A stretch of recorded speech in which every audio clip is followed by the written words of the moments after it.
Hii ni Swahili Recap ndani ya Inside Filamu. Nikuombe kabla hatujaanza, hebu subscribe, bonyeza alama ya kengele, weka like, tufike lengo la kuwa na watu 1000. Twende sawa. Ebana, wakati movie inaanza, tunawaona wanandoa wawili, Mr. John na mkewe Bi Laura, wakiwa wana kila kitu maishani, nyumba nzuri, magari mazuri na kazi nzuri pia. Lakini furaha yao imejaa pengo moja kubwa sana ambalo kila mwaka linawatafuna.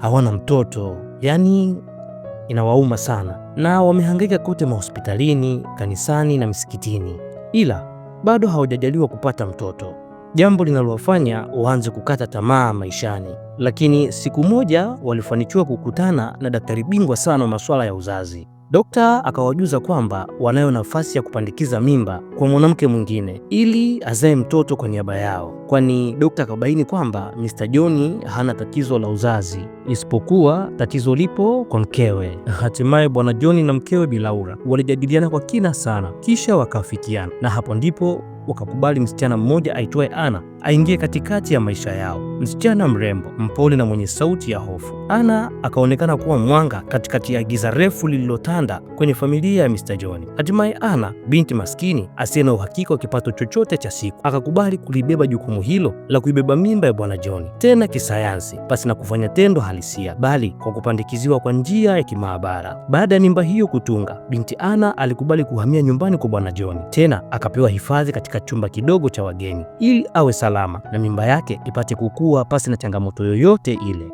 Mwanzoni maisha yanaonekana kuwa mazuri sana. Hatimaye tabasamu na bashasha vikarejea kwa Mr. John na mkewe Bi Laura, wakiamini kwamba hivi karibuni wanakwenda kupata mtoto wao.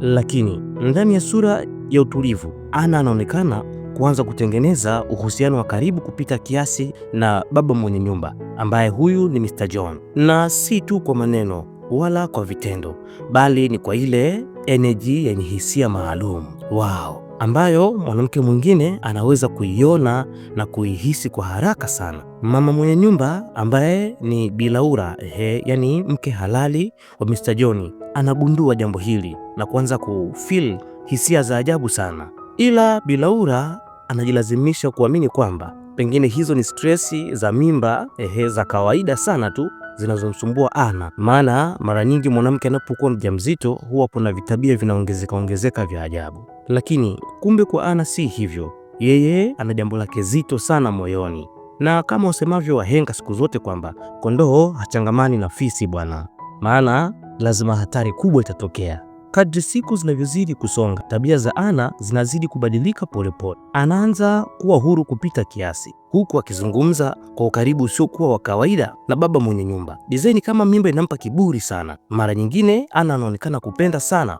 kusifiwa na baba mwenye nyumba kwa namna ambayo inazidi mstari wa kawaida, huku upande mwingine tunaonyeshwa kwamba kumbe ana boyfriend wake bwana, tena mtu katili na mpiga madili machafu sana hapa mjini. Huyu mchizi anaitwa Mike, na huwa Mike anamtumia Ana kupiga mpunga kwa matajiri wengi hapa mjini. Bwana Mike anataka kuupora utajiri wote wa Mr. John kwa kutumia kigezo cha mimba aliyoibeba bibie Ana, lakini kwa bahati mbaya sana Ana anashindwa kukamilisha dili hili alilotumwa na Mike, kwani Ana akajikuta ameanza kumpenda Mr. John na kutaka hata Mr. John awe mume wake mazima yani. Tukio hili linampelekea Ana kupanga njama ya kumuua boyfriend wake ili tu Ana awe huru, aweze kumteka Mr. John vizuri kabisa ya kiasi cha kuweza kumburuza Miss Laura nje ya ndoa yake. Yani haya mapenzi haya ni acheni tu yaitwe nyoko.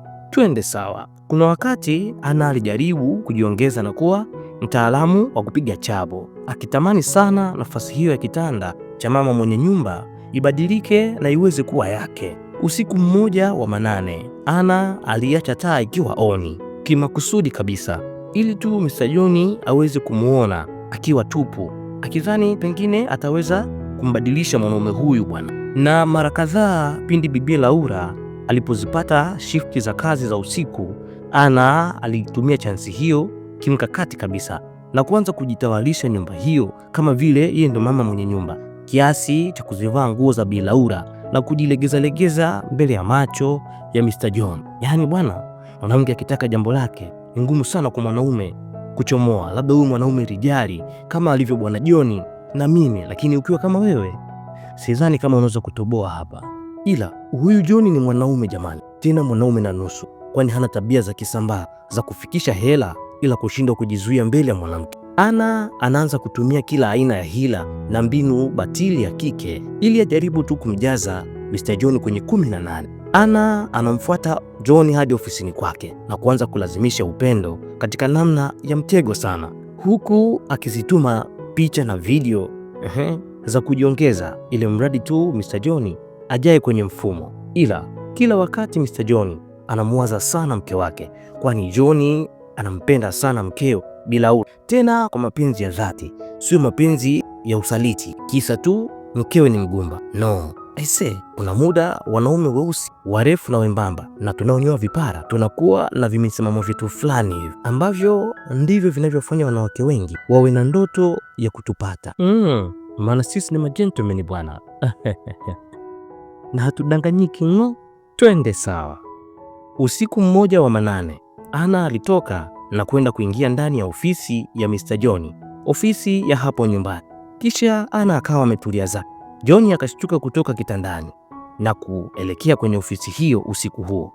Mr. John akashangaa sana kumkuta Ana akiwa humo ndani ofisini, tena katika hali ya kuwa na hasira sana.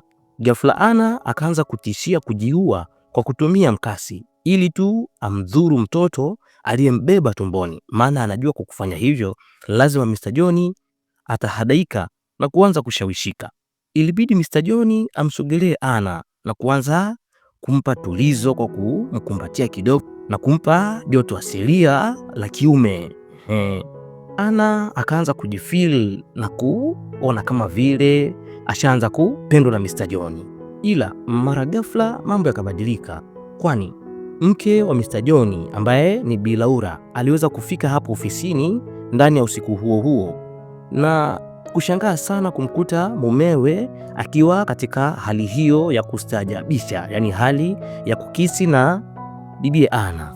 Basi na Mr. John kutarajia, Ana alianza kuongea maneno ya ajabu mno, huku akisema kwamba eti kila siku usiku Mr. John amekuwa akimfuata Ana chumbani kwake na kumlazimisha wafanye mapenzi kwa nguvu sana, kitu ambacho Ana amejaribu kujizuia lakini ameshindwa.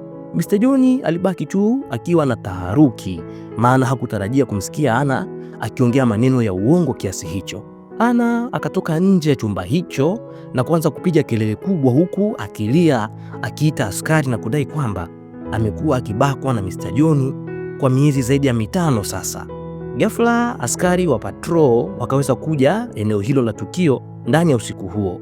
Bibi Ana akadai kwamba eti amekuwa akipitia manyanyaso mazito sana kutoka kwa Mr. John, hivyo hataki kubaki tena humo ndani. Ilibidi bibi Ana atoke nje usiku huo na timkie zake mitaani. Hatimaye Mr. John na mkewe Bilaura wakabaki njia panda, huku ndoa yao ikielekea mashakani sasa.